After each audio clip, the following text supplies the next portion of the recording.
Baik, Assalamualaikum warahmatullahi wabarakatuh. Perkenalkan, saya Putri Rahmantika, NIM 1922-10-10-1049 dari kelas A. Di sini saya akan menjelaskan mengenai Systematic Review and Meta-Analysis yang merupakan suatu tugas dari mata kuliah metodologi penelitian.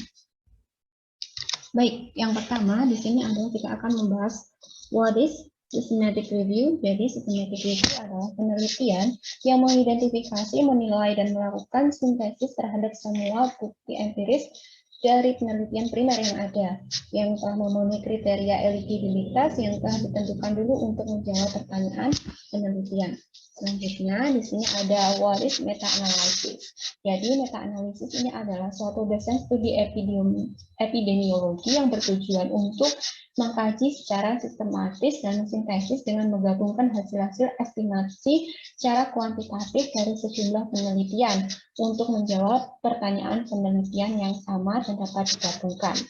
Jadi, meta-analisis ini memberikan bukti terkuat karena ia merupakan hasil penggabungan dari hasil-hasil estimasi secara kuantitatif dari sejumlah penelitian. Selanjutnya, di sini ada what is difference antara systematic review dan meta-analysis.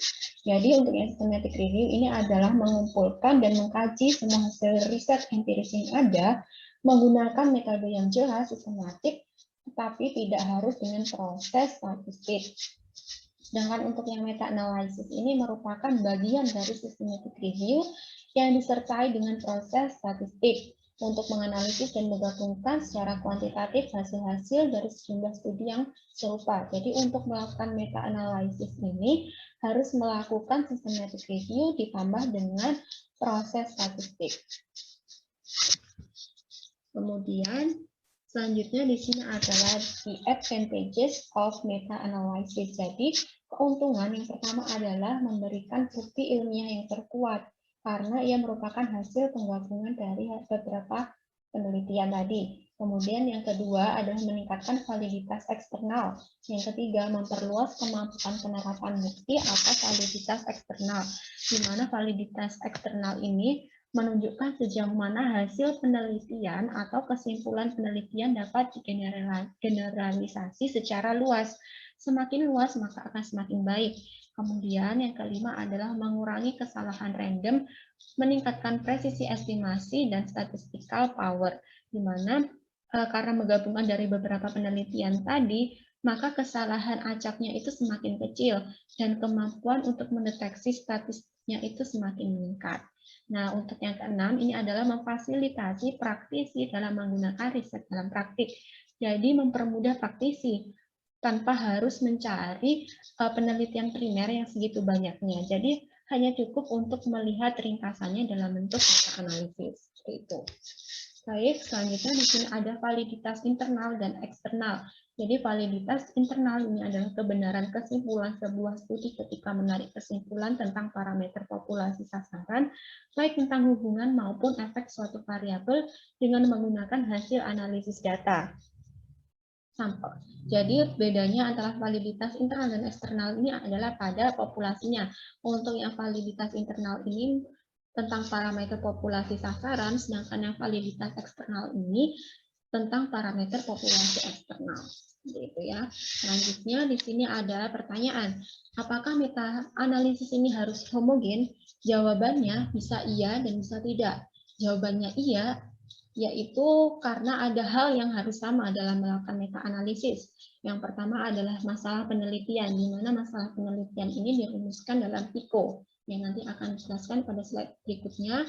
Yang kedua adalah populasi studinya, terkait umur, jenis kelamin, kemudian yang ketiga intervensi atau paparan, kemudian ada pembanding, kemudian yang kelima desain studi, kemudian yang keenam adalah instrumen pengukur variabel, dan yang ketujuh adalah cara analisis statistik. Baik, ini meta-analisis harus homogen, jawabannya tidak. Adapun hal yang tidak harus sama dalam melakukan meta-analisis ini. Yang pertama adalah lokasi penelitian. Penelitiannya bisa dilakukan di negara mana, kemudian di benua atau di region manapun. Yang kedua adalah besar sampel. Jadi besar sampel tidak harus sama. Kemudian yang ketiga populasi, yang keempat adalah instrumen pengukur variabel, yang kelima variabel lainnya yang tidak ada hubungannya dengan variabel hasil.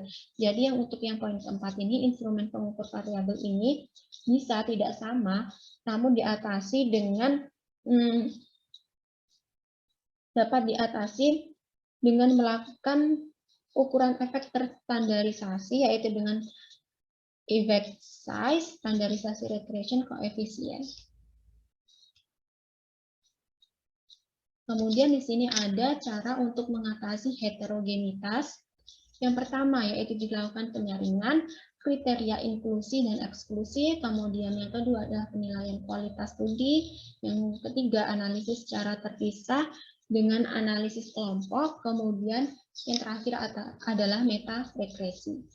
Baik, selanjutnya di sini ada 5 steps meta analysis. Jadi ada 5 langkah untuk melakukan meta analysis. Yang pertama adalah rumuskan masalah penelitian. Yang kedua, identifikasi artikel full text studi yang relevan. Yang ketiga adalah nilai kualitas studi. Yang keempat adalah analisis data dan ringkasan. Yang kelima adalah interpretasikan temuan. Baik, langkah melakukan meta analisis untuk langkah yang pertama adalah merumuskan masalah dengan PICO. Jadi PICO ini adalah P-nya population, yang I-nya adalah intervention, kemudian C-nya comparison, yang O-nya outcome. Yang kedua, untuk langkah yang kedua adalah mencari full text artikel dari berbagai electronic databases, misal di PubMed, PubQuest, dan lain-lain. Yang ketiga, yaitu critical appraisal, yaitu mencakup pertanyaan-pertanyaan terkait pertanyaan penelitiannya apakah telah sesuai atau sudah benar dengan PICO, kemudian validitas, kemudian apakah hasilnya penting dan apakah aplikatif. Seperti itu. Kemudian langkah yang keempat adalah mengekstraksi dan mensintesis data dalam regimen, apakah ukuran efek, ukuran pengaruh yang digunakan. Yang kelima adalah melaporkan hasil meta-analisis dengan Prisma. Baik, ini untuk pembahasan yang langkah keempat, yaitu ada variabel dependent continue dan dikotomi.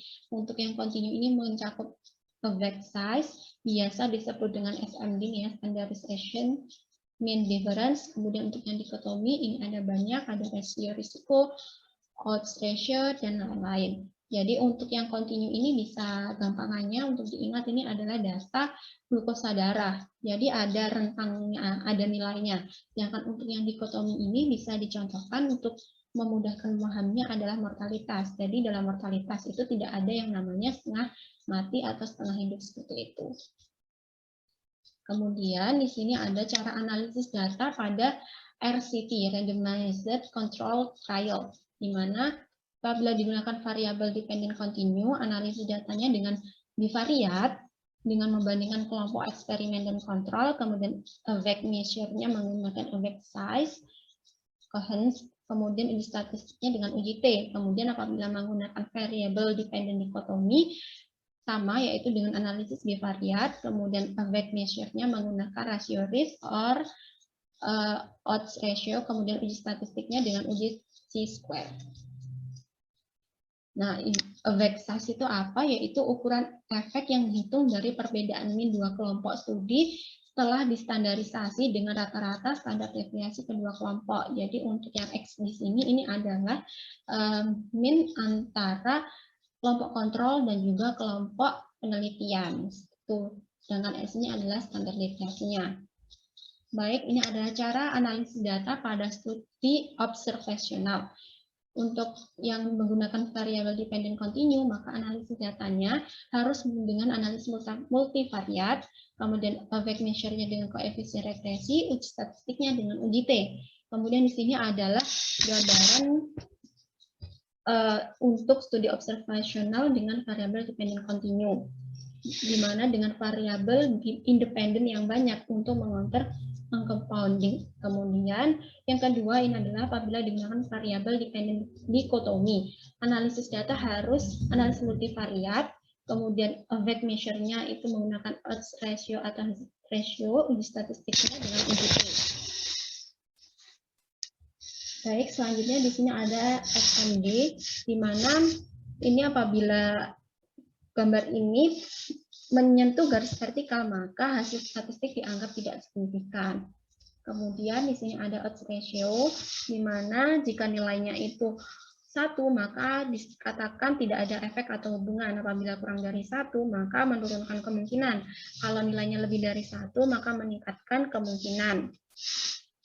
Baik, selanjutnya di sini ada log risk ratio.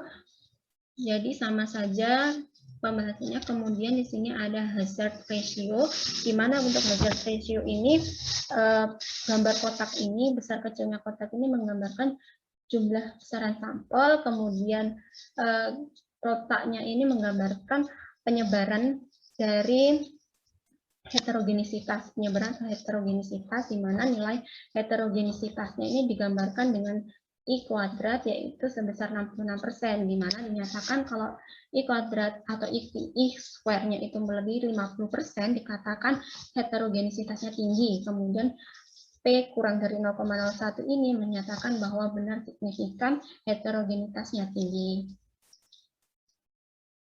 Baik, apakah heterogenisitas dalam meta-analisis merupakan variasi data di dalam masing-masing studi ataupun antar studi primer? Nah, kemudian ukuran heterogenisitas efek dan memilih model analisis. Nah, untuk heterogenisitas efek yang rendah digunakan fixed effect model.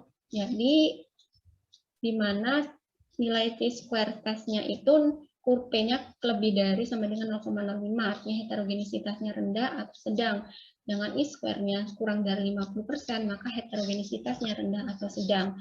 Begitu sebaliknya dengan heterogenisitas efek tinggi digunakan random effect model. Baik, selanjutnya di sini ada fixed effect model digunakan jika heterogenisitas rendah, maka efek studi dianggap datang dari suatu populasi yang sama atau tunggal. Contohnya misalnya ada studi yang berasal dari populasi di Indonesia, maka dikatakan heterogenisitasnya kecil.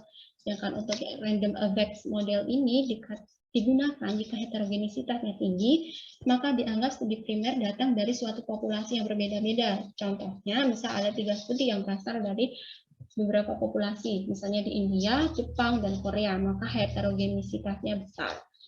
Baik, ini kelemahan dari meta-analisis. Yang pertama adalah garbage in, garbage out, berkaitan dengan kualitas masing-masing studi primer.